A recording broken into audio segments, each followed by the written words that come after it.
Global skill development mission में आपका स्वागत है। हेलो फ्रेंड्स, ट्रिपल सी की इस सीरीज़ में आपका स्वागत है। मेरा नाम है वीरेंद्र सिंह। पिछले सेशन में हमने जानकारी ली थी ऑपरेटिंग सिस्टम के बेसिक्स के बारे में और ऑपरेटिंग सिस्टम की हिस्ट्री के बारे में। इस सेशन में बात करेंगे ऑपरेटिंग सिस्टम के मुख्य कार्य क्या हैं, मेन फंक्शंस क्या हैं ऑपरेटिंग सिस्टम के। आइए सबसे पहले शुरुआत करते हैं मेमोरी मैनेजमेंट।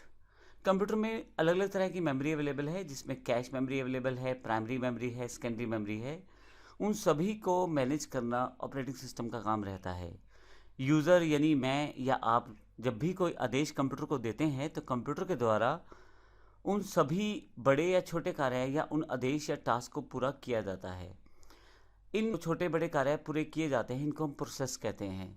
और असल में कंप्यूटर का कार्य इन्हीं प्रोसेस को करना होता है।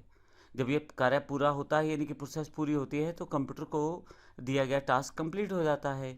अब यूज़र द्वारा दिए गए इन कार्यों को पूरा करने के लिए ऑपरेटिंग सिस्टम को इन सभी प्रोसेसेस को एग्जीक्यूट करना पड़ता है। यानी कि जो हमने आदेश दिए कंप्यूटर को, वो असल में कुछ प्रोसेसेस के रूप में कंप्यूटर में बन गए, यानी कि कंप्यूटर को वो प्रोसेस के रूप में करने हैं। अब ऑपरेटिंग सिस्टम इन सभी प्रोसेस को जब एग्जीक्यूट करना चाहता है तो उसको मेमोरी चाहिए।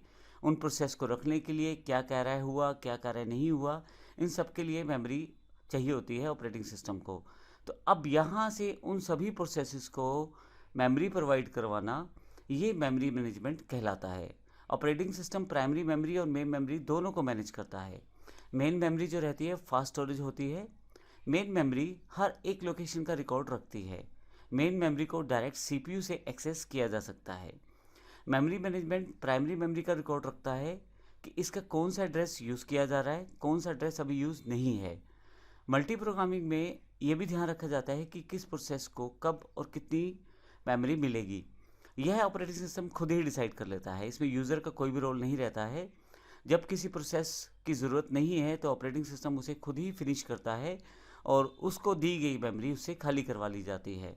और अगर किसी दूसरी प्रोसेस को उस मेमोरी की ज़रूरत है तो वो मेमोरी जो खाली की गई है वो दूसरी प्रोसेस को दे दी जाती है।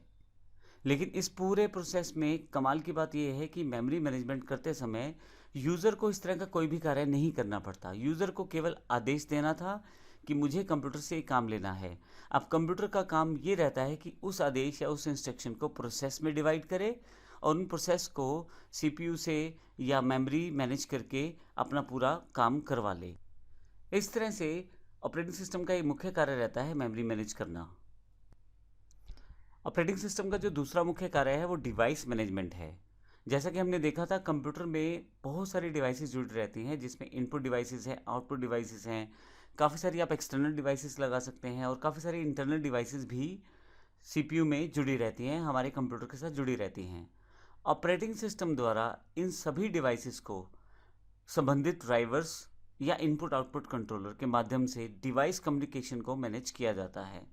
अर्थात keyboard, mouse, monitor, scanner, USB port, camera, mic, printer, ये कुछ डिवाइसेस के एग्जांपल है। इन सभी को, हालांकि जितनी भी डिवाइसेस कंप्यूटर के साथ जुड़ी रहती हैं, इन सभी को ऑपरेटिंग सिस्टम जो है एक स्पेशल सॉफ्टवेयर ड्राइवर्स या इनपुट आउटपुट कंट्रोलर इनके द्वारा मैनेज करता है। सभी डिवाइसेस को रिकॉर्ड रखा जाता है, किस प्रोसेस के द्वारा कौन सी इनपुट आउटपुट डिवाइस को कब और कितना प्रयोग किया गया या कितना प्रयोग किया जाएगा, यह ऑपरेटिंग सिस्टम डिसाइड करता है। इनपुट डिवाइस आउटपुट डिवाइस को आपस में कोऑर्डिनेट करवाना, ये भी ऑपरेटिंग सिस्टम का ही काम है। जब एज ए यूज़र जब हम कोई कमांड देते हैं तो ऑपरेटिंग सिस्टम इस कीबोर्ड से इनपुट लेता है और फाइनली उसके ऊपर सीपीयू से प्रोसेस करवाना और एक आउटपुट जनरेट करके आपको कुछ रिजल्ट्स देना, ये सारा काम जो ऑपरेटिंग सिस्टम द्वारा तय कर लिया जाता है डिवाइस मैनेजमेंट के द्वारा। इसके अलावा प्रोसेसिंग मैनेजमेंट है जो एक इम्पोर्टेंट कार्य रहता है ऑपरेटिंग सिस्टम का। अगर हम प्रोसेसिंग मैनेजमेंट की बात करें तो यूज़र द्वारा जो कमांड्स कंप्यूटर को दी जाती हैं, ऑपरेटिंग सिस्टम उन कमांड्स को, उन रनिंग प्रोग्राम की प्रोसेसिंग को मॉनिटर करता है। यह डिसाइड करता है कि किस प्रोसेस में कितना टाइम लगेगा, उस प्रोसेसिंग को कब वापस लिया जाए, ताकि अगर और कोई प्रोसेसिंग है तो उनको टाइम दिया जा सके, जो प्रोसेसिंग चल रही है वो प्रॉपर्ली कंप्लीट हो जाए।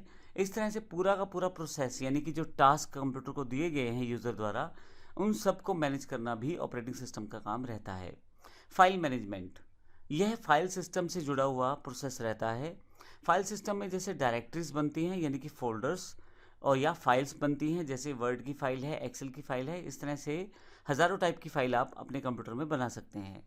फाइल्स को ऑर्गेनाइज करके रखना, हम आसानी से किसी डेटा को सर्च कर सकें, किसी फाइल को सर्च कर सकें, किस तरह से हम उसकी इन्फॉर्मेशन ले सकें, उस फाइल को बनाने का तारीख, उस फाइल को मॉडिफाई करने का तारीख या उसका स्टेटस, इन सभी चीज़ों को ऑपरेटिंग सिस्टम द्वारा मैनेज किया जाता है। फाइल क्या हार्ड डिस्क पे स्टोर होने वाली है या फाइल जो है वो एक पेन ड्राइव जो एक्सटर्नल मेमोरी है उस पर स्टोर किया जाने वाला है, सब के सब चीज़ों को, फाइल एस्पेक्ट से जुड़ी हुई सारी मैनेजमेंट को ऑपरेटिंग सिस्टम अपने द्वारा ही कर देता है। यूज़र को डायरेक्टली कुछ भी नहीं बताना, उसको सिर्फ ये बताना है कि उसको फाइल या फोल्डर बनाना कहाँ है, बाकी सारा काम ऑपरेटिंग सिस्टम द्वारा खुद ही कर लिया जाता है। अगर किसी कारण से पहले से वो फाइल अवेलेबल है या उस नाम की फ़ाइल अवेलेबल है तो ये जानकारी कंप्यूटर यूज़र को दे देता है। डिलीट करते समय भी फाइल को 2 बार कंफर्म किया जाता है यूज़र से, ताकि गलती से डिलीट ना हो जाए। डिलीट करने के पश्चात उसको रिसाइकिल बिन तक लेके जाना फाइल्स फोल्डर्स को, और अगर यूज़र को बाद में ज़रूरत पड़े तो वहाँ से वापस रिस्टोर करना, ये सारा का सारा प्रोसेस बड़ी आसानी से ऑपरेटिंग सिस्टम द्वारा कर दिया जाता है। फाइनली जो लास्ट टास्क है वो बड़ा इंपॉर्टेंट रहता है कंप्यूटर में, सिक्योरिटी से रिलेटेड। कंप्यूटर एक सिक्योर डिवाइस है। कंप्यूटर डिवाइस सिक्योर इसलिए है क्योंकि ऑपरेटिंग सिस्टम ने इसे सिक्योर बना दिया है। कंप्यूटर सिस्टम में अवेलेबल जितना भी इंफॉर्मेशन डेटा रहता है उसको प्रॉपरली पासवर्ड के थ्रू इवन एनक्रिप्ट करके उसे रखा जा सकता है। यह सब जो है ऑपरेटिंग सिस्टम के द्वारा ही संभव है। डेटा को अनऑथराइज एक्सेस नहीं मिल पाती।